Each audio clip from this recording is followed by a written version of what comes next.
রহমানিয়ান education চ্যানেলে সকলকে স্বাগত। আজকে আলোচনা করব gender as a social construct, gender Rolle's, gender bias and educational practice. এই চ্যাপ্টারটা নিয়ে আলোচনা করব। এই চ্যাপ্টারটা আছে চ্যাপ্টার 7-এ। তো প্রথমেই আমরা জানব gender as a social construct এটা মানে কি, এটা অ্যাকচুয়ালি কী বোঝাতে চাইছে। Gender as a social construct বলা হয়, কেন বলা হয়? কারণ জেন্ডারটা জন্মগত নয়, জেন্ডার জন্মগত নয়, এটা সোশ্যালি ক্রিয়েটেড, মানে সমাজের মাধ্যমে এটা গড়ে উঠবে। ঠিক আছে, জেন্ডারটা কিন্তু সমাজ দ্বারা গড়ে উঠবে, সোশ্যালি ক্রিয়েটেড। অর্থাৎ একজন ছেলে বা মেয়ে হিসাবে কিভাবে আচরণ করবে, কি পোশাক পরবে, কোন কাজ করবে, কি পেশা বেছে নেবে, এসব সমাজ, পরিবার, সংস্কৃতি ও শিক্ষা নির্ধারণ করে। ওকে, কেন জেন্ডারকে সোশ্যাল কনস্ট্রাক্ট বলা হয়? জেন্ডারকে কেন সোশ্যাল কনস্ট্রাক্ট বলা হয়? কারণ এটা জেন্ডার জন্মগত নয়। জেন্ডার কি নয়? জেন্ডার হচ্ছে জন্মগত নয়, এটা সমাজ শেখায়। শিশু জন্মের সময় শুধু আমরা কি নিয়ে জন্মাই? শুধু সেক্স নিয়ে জন্মায়, মেল অথবা ফিমেল, হয় সে ছেলে নাহলে মেয়ে, এই হিসাবেই সে জন্মগ্রহণ করে। ঠিক আছে, বাচ্চা যখন জন্মগ্রহণ করে তখন শুধুমাত্র সেক্স নিয়ে জন্মায়, যে শিশু ছেলে না মেয়ে। কিন্তু জেন্ডার রোল এটা কিন্তু সমাজ শেখাবে। জেন্ডার রোল মানে হচ্ছে যে ছেলেরা কাঁদবে না, মেয়েরা রান্না করবে, ছেলেরা কাঁদবে না, মেয়েরা রান্না করবে। এই জেন্ডার রোলটা কে শেখাবে? সমাজ শেখায়। এগুলো কে শেখায়? সমাজ শেখায়। এইবার সমাজভেদে জেন্ডার রোল কিন্তু পরিবর্তিত হয়। সমাজভেদে জেন্ডার রোলটা পরিবর্তিত হয়। এক সমাজে যে কাজ পুরুষের কাজ বলে ধরা হয়, অন্য সমাজে সেটা নারীর কাজও হতে পারে। তাই জেন্ডার রোল স্থির নয়, জেন্ডার রোলটা পরিবর্তনশীল। ওকে, জেন্ডার রোলটা পরিবর্তনশীল। যে সমাজে পুরুষের কাজ বলে ধরা হয় কোনো একটা কাজকে, সেই কাজটাই অন্য সমাজে হয়তো নারীর কাজও হতে পারে। তাই জেন্ডার রোলটা স্থির নয়, এটা একটা পরিবর্তনশীল। তারপর সময়ের সঙ্গে পরিবর্তিত হয়। আগে অনেক দেশে নারীরা ভোট দিতে বা উচ্চশিক্ষা নিতে পারতো না। বর্তমানে নারীরা পাইলট, বিজ্ঞানী, সেনা কর্মকর্তা, বিচারপতি সব ক্ষেত্রেই কাজ করছে। সুতরাং জেন্ডারের ধারণা সমাজের সঙ্গে বদলে যায়। জেন্ডারের ধারণাটা সমাজের সাথে সাথে কী হয়ে যায়? বদলে যায়। ঠিক আছে, জেন্ডারটা সমাজগত, এটা সমাজের মাধ্যমে এটা ক্রিয়েটেড, সোশ্যালি ক্রিয়েটেড। জেন্ডারটা পরিবার, বিদ্যালয় ও মিডিয়া কিন্তু প্রভাব ফেলে। পরিবার, স্কুল, বই, টেলিভিশন, সামাজিক যোগাযোগ মাধ্যম শিশুদের শেখায় কোন আচরণ ছেলেদের আর কোনটি মেয়েদের। এটা কিন্তু সমাজ মাধ্যম থেকেও আমরা শিখতে পারি।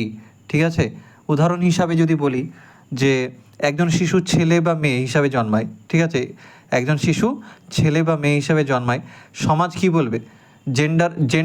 জেন্ডার কি বলে? জেন্ডার বলতে গেলে সমাজ কি বলবে? সমাজ বলবে যে ছেলেরা নীল রং পছন্দ করবে, মেয়েরা গোলাপি রং পছন্দ করবে, ছেলেরা খেলবে, মেয়েরা রান্না করবে। এই বিষয়গুলো কিন্তু সমাজ বলে। যেগুলো সামাজিক ধারণা যেগুলো, সেগুলোই হচ্ছে জেন্ডারের মধ্যে পড়ছে সামাজিক ধারণাগুলো। আর যেগুলো জৈবিক সত্য নয়, যেটা বরং সেটা সামাজিক ধারণা, সেটাই হচ্ছে জেন্ডার। আর সেক্স হচ্ছে যে শিশুটা জন্মগ্রহণ যখন করছে, ছেলে হয়ে জন্মগ্রহণ করছে না মেয়ে হয়ে জন্মগ্রহণ করছে, এই বিষয়টা সেক্স নির্ধারণ করে। ঠিক আছে, এইবার জেন্ডার রোল কি বললাম? জেন্ডার রোল হচ্ছে যে সমাজ ছেলে এবং মেয়েদের জন্য যে আলাদা আলাদা ভূমিকা, দায়িত্ব, আচরণের প্রত্যাশা তৈরি করে, তাকেই জেন্ডার রোল বলা হয়। জেন্ডার রোলটা কি বললাম? যে সমাজ ছেলে এবং মেয়েদের জন্য যে আলাদা আলাদা ভূমিকা, দায়িত্ব এবং আচরণের প্রত্যাশা তৈরি করে, সেটাকেই আমরা জেন্ডার রোল বলবো। যেমন উদাহরণ হিসাবে যদি বলি যে ছেলেরা পরিবারের উপার্জন করবে, মেয়েরা রান্না করবে, ঘরের কাজ করবে, ছেলেরা শক্তিশালী হবে, মেয়েরা নম্র এবং শান্ত হবে। এগুলো কিন্তু জন্মগত নয়, এটা কে শেখায়? এটা সমাজ শেখায়। এই জন্য জেন্ডার রোলটা হচ্ছে লিঙ্গভিত্তিক ভূমিকা। সমাজ ছেলে মেয়েদের জন্য যে আলাদা আলাদা দায়িত্ব, ভূমিকা, আচরণ প্রত্যাশা তৈরি করছে, সেটাকেই কিন্তু জেন্ডার রোল আমরা বলছি। ঠিক আছে, সমাজ যেটা প্রত্যাশা করছে এটা কিন্তু জন্মগত নয়, সমাজ শেখায় যে ছেলেরা পরিবারের উপার্জন করবে, মেয়েরা ঘরের কাজ করবে, ছেলেরা বেশি শক্তিশালী, মেয়েরা নম্র হবে, শান্ত হবে, এগুলো কিন্তু সমাজ শেখায়, এগুলো কিন্তু জন্মগত নয়। তাহলে একজন শিক্ষকের ভূমিকা কেমন হবে? একজন শিক্ষকের ভূমিকা এই ক্ষেত্রে কেমন হওয়া উচিত? শিক্ষককে এমন শিক্ষা দিতে হবে যাতে ছেলে মেয়ে উভয়ই নিজের আগ্রহ এবং দক্ষতা অনুযায়ী কাজ বেছে নিতে পারে, নিজের আগ্রহ এবং দক্ষতা অনুযায়ী কাজকে বেছে নিতে পারে। ওকে, এবার জেন্ডার বায়াস সম্পর্কে আমি একটু আলোচনা করব। জেন্ডার বায়াস বলতে গেলে যে শুধু ছেলে বা শুধু মেয়ে হওয়ার কারণে কারো প্রতি বৈষম্যমূলক আচরণ করাকে জেন্ডার বায়াস বলা হয়। যে শুধুমাত্র সে ছেলে বা শুধুমাত্র মেয়ে হওয়ার কারণে কারো প্রতি যখন পক্ষপাতমূলক বা বৈষম্যমূলক আচরণ করা হয়, ডিসক্রিমিনেট করা হয়, তখন সেটাকে আমরা জেন্ডার বায়াস বলি। যেমন যে শিক্ষক শুধু ছেলেদেরকে গণিতের প্রশ্ন করেন, মেয়েদেরকে খেলাধুলায় অংশ নিতে উৎসাহ দেয় না, মনে করে যে ছেলেরা বিজ্ঞানে ভালো, মেয়েরা ভাষায় ভালো। এমন এটি শিক্ষার্থীদের সমান সুযোগ থেকে বঞ্চিত করে, যে ছেলেরা ভালো খেলতে পারবে, মেয়েরা খেলাধুলা করতে পারবে না, ছেলেরা ভালো ম্যাথ করতে পারে, মেয়েরা ভালো ম্যাথ করতে পারে না। এই যে একটা বৈষম্যমূলক আচরণ, যে শুধুমাত্র ছেলে বলে এরকম, মেয়ে বলে এইরকম। তো শুধুমাত্র ছেলে বা শুধু মেয়ে হওয়ার কারণে কারো প্রতি যখন বৈষম্যমূলক আচরণ করা হয়, তখন সেইটাকে আমরা জেন্ডার বায়াস বলবো। তখন সেটাকে কি বলবো? আমরা জেন্ডার বায়াস বলবো। ঠিক আছে, এই জেন্ডার বায়াস কী করে? এটা শিক্ষার্থীদের সমান সুযোগ থেকে বঞ্চিত করে, সমান সুযোগ থেকে কী করে?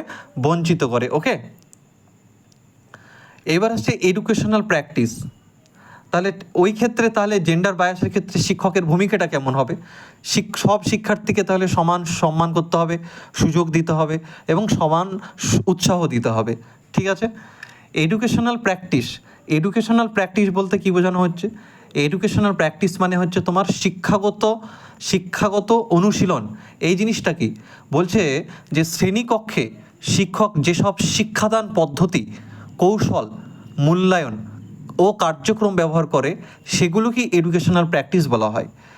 যে শিক্ষাদানের জন্য, শিক্ষা দেওয়ার জন্য শ্রেণীকক্ষে শিক্ষক যে সমস্ত কৌশল, যে সমস্ত পদ্ধতি অবলম্বন করে, সেগুলোকেই বলা হয় educational practice. Gender sensitive educational প্র্যাকটিসের উদাহরণ হচ্ছে ছেলে মেয়ে সবাইকে কী করা? সমানভাবে প্রশ্ন করা, গ্রুপ অর্কে সবাইকে অংশগ্রহণের সুযোগ দেওয়া, বই ও উদাহরণে নারী পুরুষ উভয়ের অবদান তুলে ধরা। কোনো উদাহরণ দিচ্ছ, নারী পুরুষ উভয়ের অবদান তুলে ধরতে হবে। জেন্ডার স্টেরিওটাইপ ভাঙে এমন কার্যক্রম করতে হবে। ঠিক আছে, তাহলে কেন একজন শিক্ষক এগুলো পড়বে? কেন একজন শিক্ষক এগুলো পড়াবে ছাত্রছাত্রীদের? কারণ এগুলো যদি জানে তাহলে জেন্ডার রোল বুঝতে পারবে, প্রথম কথা। জেন্ডার বায়াস সম্পর্কে বুঝতে পারবে, জেন্ডার সেন্সিটিভ এডুকেশনাল প্র্যাকটিস ব্যবহার করে একটা ইনক্লুসিভ ক্লাসরুম গড়ে তুলতে পারবে এবং সকল শিক্ষার্থীদের জন্য সমান এবং ন্যায্য শেখার সুযোগ নিশ্চিত করতে পারবে। ওকে, এইবার আমরা একটা জিনিস, দুটো ওয়ার্ড সম্পর্কে জানবো। একটা হচ্ছে ইকুয়ালিটি আর হচ্ছে ইকুইটি। এই বিষয়টা কি? এই বিষয়টা নিয়ে একটু আমরা আলোচনা করব। ইকুয়ালিটি আর ইকুইটির মধ্যে পার্থক্য কী? ইকুয়ালিটি এবং ইকুইটি দেখতে একই রকমেরা, কিন্তু শিক্ষাবিজ্ঞানে এদের অর্থটা একটু আলাদা। ইকুয়ালিটি মানে সমতা, মানে সবাইকে একই ধরনের সুযোগ দেওয়াটাকে বলা হয় ইকুয়ালিটি। আর ন্যায্য বা ইকুইটি হচ্ছে কি, যে তোমার প্রত্যেককে তার প্রয়োজন অনুযায়ী সুযোগ দেওয়া, প্রত্যেককে তার প্রয়োজন অনুযায়ী সুযোগ দিতে হবে, যার যেমন প্রয়োজন তাকে তেমনভাবে সুযোগ বা সহায়তা দেওয়া হবে। এইটা হচ্ছে ইকুইটি। আর ইকুয়ালিটি হচ্ছে কি, সবাইকে একইভাবে আচরণ করা, সবাইকে সমানভাবে সুযোগ দেওয়া, এটাই হচ্ছে ইকুয়ালিটি মানে হচ্ছে ইকুয়াল ট্রিটমেন্ট। ঠিক আছে, সবাইকে সমানভাবে। আর ইকুইটি মানে হচ্ছে ভিন্ন ভিন্ন চাহিদা বিবেচনা করে আচরণ করা হয়। ঠিক আছে, আর তোমার হচ্ছে কি, ইকুয়ালিটিতে ব্যক্তিগত পার্থক্য বলে কিছু থাকে না, এখানে ব্যক্তিগত পার্থক্য বিবেচনা করা হয় না। আর ইকুইটিতে ব্যক্তিগত পার্থক্য বিবেচনা করা হয়। ঠিক আছে, ইকুয়ালিটি আমি যদি সহজ উদাহরণ দিই, ধরো একজন শিক্ষক পরীক্ষার আগে সব শিক্ষার্থীকে একই 1 ঘন্টা পড়ার সময় দিলেন, আর ইকুইটিতে কি হবে, একই শিক্ষক দেখলেন একজন শিক্ষার্থীর শেখার সমস্যা আছে, তাই তাকে অতিরিক্ত 30 মিনিট বাড়তি সহায়তা দিল যাতে সে অন্যদের মতো শিখতে পারে। ঠিক আছে, তাহলে ইকুয়ালিটি কি? ইকুয়ালিটি জিনিসটা হচ্ছে সেম ফর এভরিওয়ান, মানে সবাইকে একই জিনিস শেখাবে। আর ইকুইটি হচ্ছে অ্যাকর্ডিং টু নিড, প্রয়োজন অনুযায়ী সহায়তা, প্রয়োজন অনুযায়ী শেখানো, প্রয়োজন অনুযায়ী সাহায্য করা, এইটা হচ্ছে ইকুইটি। ওকে, এই হচ্ছে আমাদের এই চ্যাপ্টারের বিষয়বস্তু। এবার আমরা চলে যাব এই চ্যাপ্টারের পিডিএফে।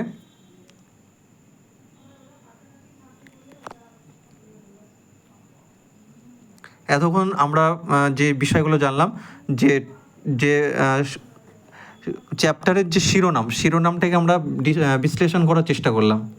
দেখো, প্রথমেই gender as a social construct, gender Rolle's, gender bias এবং যে এডুকেশনাল প্র্যাকটিস, সামাজিক কাঠামো হিসাবে লিঙ্গ, জেন্ডার ভূমিকা, লিঙ্গ বৈষম্য এবং শিক্ষাগত অনুশীলন চ্যাপ্টারের নাম। এবার একটা কথা আছে যে one is not born but rather becomes a woman. এই কথাটা কে বলেছিল? Simone de Beauvoir. ঠিক আছে, Beauvoir. One is not born but rather becomes a woman, এই কথাটা কে বলেছিল? Simone de Beauvoir. এটা মনে রাখবে। প্রথমেই যেটা জানবো যে equality and gender role. Equality is a dominant concern, equality is a dominant concern of the modern time.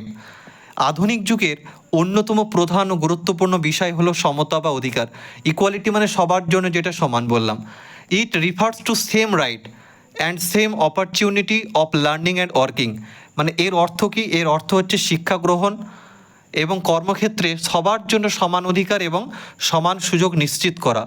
It does not perceive any difference between two sets of individuals. বলছে এটি পুরুষ এবং নারী এই দুই শ্রেণীর মানুষের মধ্যে কোনো প্রকার কৃত্রিম পার্থক্য বা বৈষম্য স্বীকার করে না। Initial years in a child's life influence him অথবা her throughout his life, so it is important that we raise our children in an equal way. এটা কি বলছে? যে একটি শিশুর জীবনের প্রথম বছরগুলো তার সারা জীবনকে প্রভাবিত করে। একটা শিশুর জীবনের প্রথম বছরগুলো তার সারা জীবনকে প্রভাবিত করে। তাই আমাদের সন্তানদের লিঙ্গভেদ ভুলে সমতার মানসিকতা নিয়ে বড় করে তোলা অত্যন্ত জরুরি। 2 নম্বরে বলা হচ্ছে বেসিস অফ ইনইকুয়ালিটি, বৈষম্যের ভিত্তি বা কারণসমূহ। Society often create inequality based on various dimension, the major parameter. বলছে সোসাইটি, সমাজ কিন্তু কিছু পার্থক্য সৃষ্টি করে, ইনইকুয়ালিটি তৈরি করে বিভিন্ন ক্ষেত্রের বিভিন্ন ডাইমেনশনের ভিত্তিতে। ঠিক আছে, বিভিন্ন দিকের ভিত্তিতে। যেমন হচ্ছে differences in terms of sex, সেক্সের দিক থেকে জৈবিক লিঙ্গের ভিত্তিতে বৈষম্য করে। Differences in terms of age, বয়সের তারতম্যের কারণে বৈষম্য তৈরি করে। তারপরে differences in terms of caste, জাতিভেদ বা বর্ণপ্রথার ভিত্তিতে বৈষম্য করে।